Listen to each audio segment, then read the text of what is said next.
অল্প সময় আজকে প্রোগ্রাম 3টে, এখান থেকে যাবো শাকেরহাট, শাকেরহাট থেকে যাবো টেকসরা। 8টার পরে কথা বলা নিষেধ।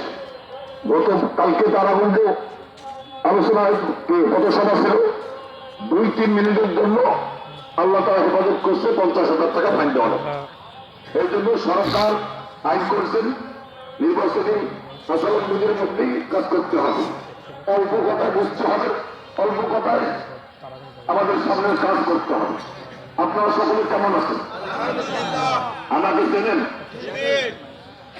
কি হিসাবে চেনেন? ইমাম। যারা নামাজ পড়ে তারা ক্ষতি বা ইমাম হিসাবে চেনেন, যারা নামাজ পড়ে না তারা হয়তো অমুক বাজারে ধরিত। তারপরে আমার পরিচয় আমি দিয়ে শুরু করি ইনশাল্লাহ। আমি মৌলানা মোহাম্মদ আশরাফ আলী, ইমাম খতিব তারাগঞ্জ বাজার মসজিদের 42 বছর। কয় বছর? 42 বছর। এবং আপনাদের দোয়া আল্লাহ তাআলা মক্কা মদিনা নিয়ে গেছেন 33 বার। এরপরে ইসলামী আন্দোলন বাংলাদেশ শিক্ষক চরমনার মনোনীত তারাগঞ্জ বদরগঞ্জের হাত পাকা সদগুলার জগবান বলে অন্য দেশের মানুষকে আপনার জিজ্ঞার কি বাংলাদেশ স্বাধীন হওয়ার কতদিন? 54 বছর। 54 বছরে আপনারা আওয়ামী লীগকে দেখছেন, বিএনপিকে দেখছেন, জাতীয় পার্টিকে দেখছেন, জোটবদ্ধ হওয়া জামাতকেও দেখছেন। তারা আমাদের কি করছে, আমরা যেন আগের মানুষ কারো বর্তমান করবো না, কি করছে আপনারা ভালো করে জানেন। এখন দিন আসছে পরিবর্তনের জন্য। পরিবর্তন করতে চান কিনা? এই জমিনে আল্লাহর জমিনে আল্লাহর হুকুমত কায়েম হোক, এটা চান কিনা? আমরা শান্তিতে বসবাস করবো, এটা চান কিনা? ন্যায় হোক, এটা আমরা চাই কিনা? অন্যায় বন্ধ হোক, এটা চাই কিনা? দুর্নীতি বন্ধ হোক, এটা চাই কিনা? এইভাবে চাঁদাবাজি বন্ধ হোক, আমরা চাই কিনা? রাস্তায় মহিলারা রাত 12টা পর্যন্ত এককভাবে চলবে, কোন রকমের ধর্ষণ হবে না, এটা চাই কিনা? বাড়ি চুরি না হোক, এটা চাই কিনা? দরজায় তালা দেওয়া না হোক, এটা চাই কিনা? যদি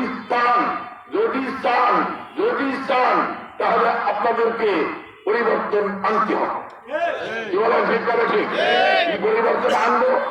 আওয়ামী লীগকে ভোট দিয়ে সংসদে পাঠাচ্ছি দেখছি, বিএনপিকে ভোট দিয়ে সংসদে পাঠাচ্ছি দেখছি, জাতীয় পার্টিকে ভোট দিয়ে সংসদে পাঠাচ্ছি দেখছি। জামাত যদি কথা আমরা জানি নেই, ওটা ভুল।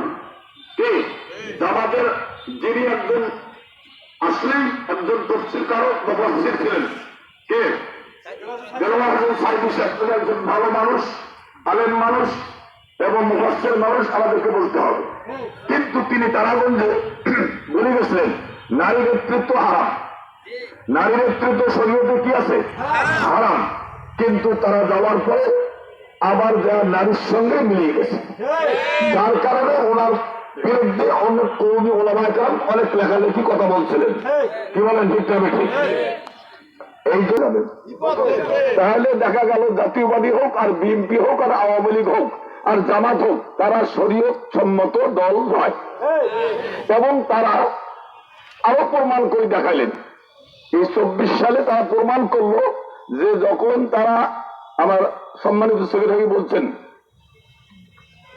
36শে জুলাইয়ের পরে যখন আমাদের 5 জনের মধ্যে একজন নেতা হবে, এরপরে জামাতকে নিয়ে 6, তারপরে হলো 8, অনেকদিন 8টা কিন্তু অনেকদিন ছিল।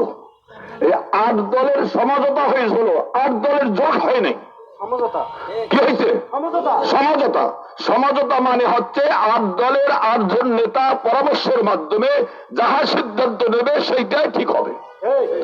আর জোট মানে 8 দলের মধ্যে একজন নেতা হবে, আর একজনে যা করবে ওইটাই ঠিক।